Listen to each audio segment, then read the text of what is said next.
te l'ai dit. Faut que ce soit quand même.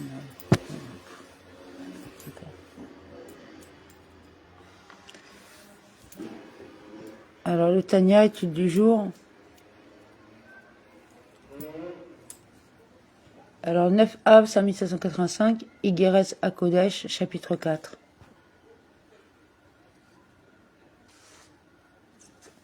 Israël ne sera délivré que par la Tzedaka. Cette lettre fut rédigée après le 19 Kislev 5559 en 1799, date de la libération de Rabbi Shneor Zalman, des géoles tsaristes. En effet, la conclusion de ce texte fera allusion à cet événement, comme on le verra. Comme les précédentes, la présente lettre a, elle aussi, pour objet d'encourager la participation des Chassidim à la Tzedaka, malgré la grande pauvreté qui caractérisait l'époque, en particulier pour ceux qui s'étaient installés en Eretz Israël, ainsi qu'il est dit, Ishaïa à 27.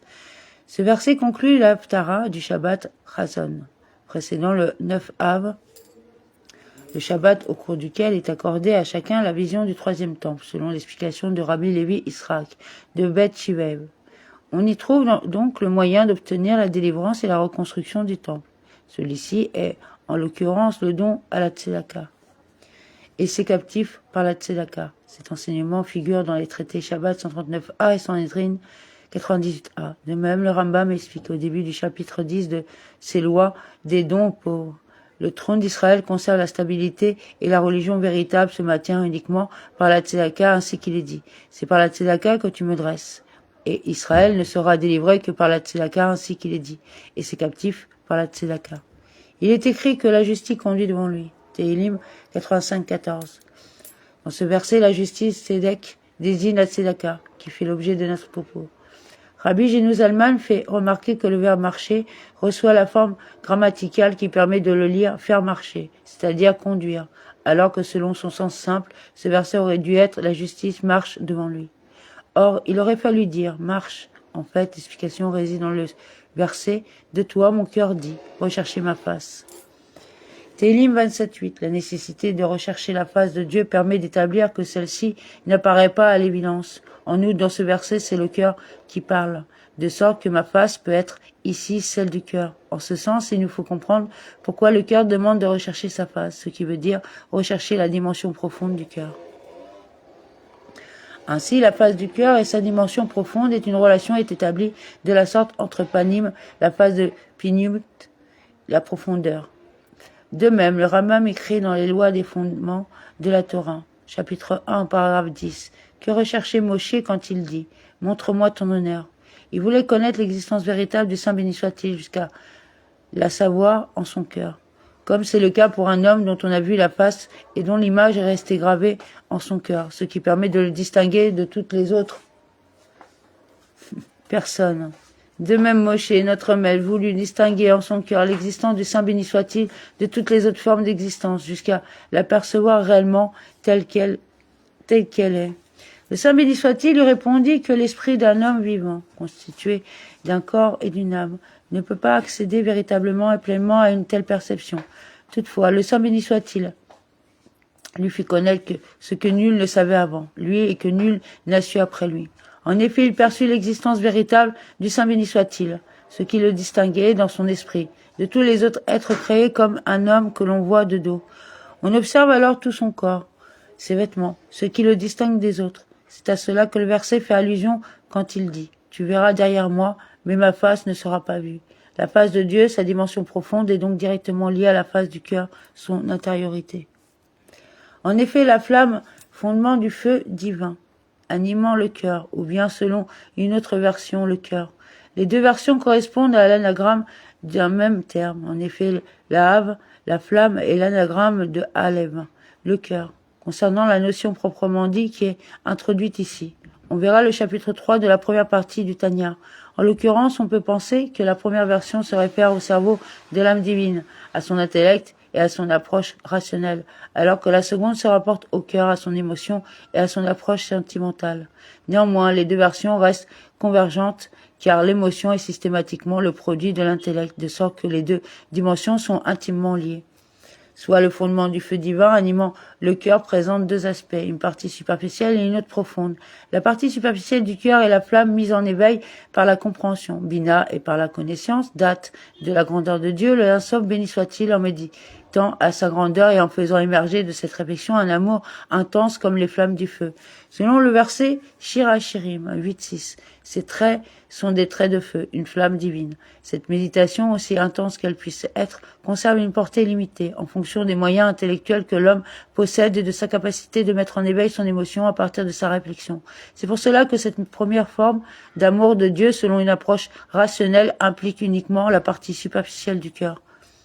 La profondeur du cœur est son point le plus intérieur, toute son intériorité qui est infiniment plus haute que la connaissance, date, et que la compréhension, Bina, à la mesure de ce que l'homme peut méditer à la grandeur de Dieu en son cœur. C'est ainsi qu'il est écrit, des profondeurs, je t'invoque éternel. Télim 131. Nos sages donnent de l'emploi du pluriel par ce verset. Des profondeurs, l'interprétation suivante. Une profondeur se trouvant à l'intérieur d'une autre profondeur. Il s'agit donc ici de la dimension la plus intérieure du cœur, échappant totalement à la réflexion construite et à l'approche rationnelle. C'est-à-dire de la profondeur du cœur, selon l'interprétation que donne le Zohar tome 2, à la page 63b de ce verset. La profondeur du cœur correspondant ici à l'essence de l'âme juive, Yehida, liée en permanence à l'essence de Dieu dont elle reste partie intégrante, y compris quand elle se trouve dans le corps physique. La Yehida, à la différence des autres parties de l'âme, ne peut pas se révéler en apparence et elle intervient uniquement dans des moments exceptionnels. Rabbi Genu Zalman montre ici que l'un de ceux-ci est le don de la Tzedaka. On peut trouver une représentation de ce niveau dans les préoccupations du monde. Le texte précise d'emblée que l'illustration qu'il cite appartient aux préoccupations du monde. Par cette indication, il entend souligner qu'un homme ne doit pas s'investir à ce point dans les activités matérielles, qu'une telle attitude n'est pas conforme à la volonté de Dieu. Le verset Télim 128.2 dit, en effet, si tu manges grâce à l'effort de tes mains, tu seras heureux et tu connaîtras le bien. L'effort consenti pour les activités matérielles est donc uniquement celui des mains, mais en aucune façon celui du cerveau ou du cœur, réservé au service de Dieu. Ainsi, il y a parfois un sujet extrêmement important, duquel dépend toute la vitalité de l'homme, qui le touche jusqu'au point le plus profond de son cœur. Ce point compris. Ce sujet peut alors conduire cet homme à accomplir des actes ou bien à prononcer des paroles qui ne s'expliquent pas du tout, logiquement. En effet, ce qui est considéré par l'homme comme particulièrement important met en éveil l'essence de son âme, qui écarte toute approche rationnelle. En pareil cas, cet homme reçoit des forces particulières dont il ne dispose nullement en temps normal. Tel est l'effet de la révélation de la Yehida au sein de la... Par la suite, le texte poursuit le développement de cette explication et de ce fait,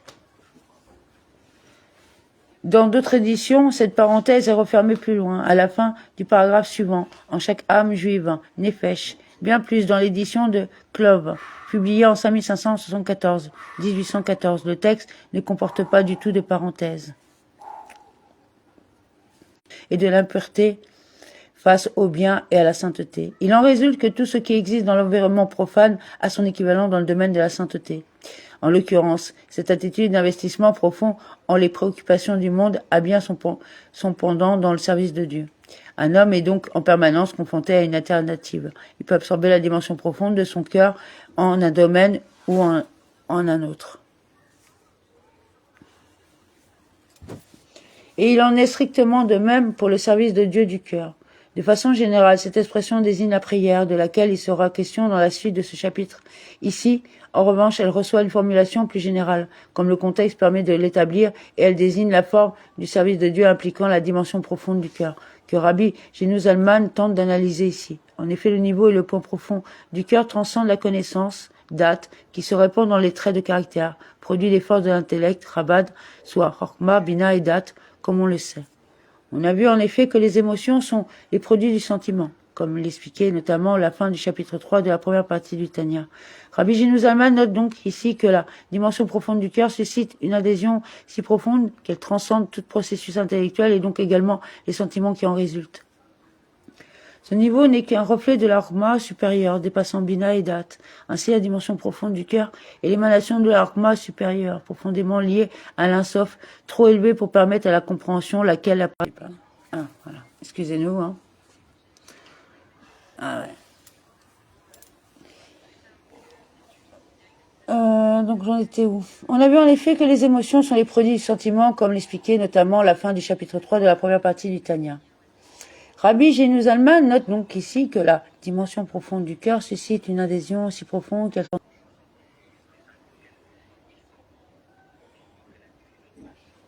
Rabbi Jenuz Zalman note donc ici que la dimension profonde du cœur suscite une adhésion si profonde qu'elle transcende tout processus intellectuel et donc également les sentiments qui en résultent. Ce niveau n'est qu'un reflet de la Horma supérieure dépassant Bina et Dat. Ainsi, la dimension profonde du cœur est l'émanation de Horma supérieure. Ouais. Excusez-nous pour les... Ouais. Excusez-nous pour les interférences, mais bon. C'est un problème de connexion. On comprend pas, on paye un forfait, normalement ça devrait passer comme... C'est un problème d'antenne, c'est tout. Ouais, mais bon, à un moment donné, les gens, ils payent, quoi. Ils payent pour un service, quoi. On paye pas que pour un service, on paye des impôts aussi. Justement, pour un service d'État.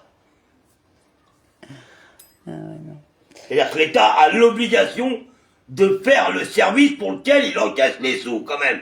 À un moment donné, il faut peut-être arrêter, là. Ça a coupé encore? Non. Alors, ce niveau n'est qu'un reflet de la Horma supérieure dépassant Bina et Dat. Ainsi, la dimension profonde du cœur est l'émanation de la Horma supérieure, profondément liée à l'Insof, trop élevée pour permettre la compréhension, laquelle apparaîtra seulement avec l'attribut de Bina. En lui se revêt et se cache la lumière de Dieu, à proprement parler, ainsi qu'il est dit, Avaya par Horma. Michelet 3.19. Avaya par Horma a fondé la terre par Bina. Il a affermi les cieux. En ce sens, l'attribut d'Orma porte bien en lui le potentiel de toute la création. C'est la raison pour laquelle il désigne la dimension profonde du cœur, potentialité de toute révélation ultérieure. Mais simultanément, transcendant toute perception révélée. C'est l'étincelle de divinité se trouvant en chaque âme juive nefesh. C'est la Yehidah, l'essence de l'âme, qui se révèle elle-même à travers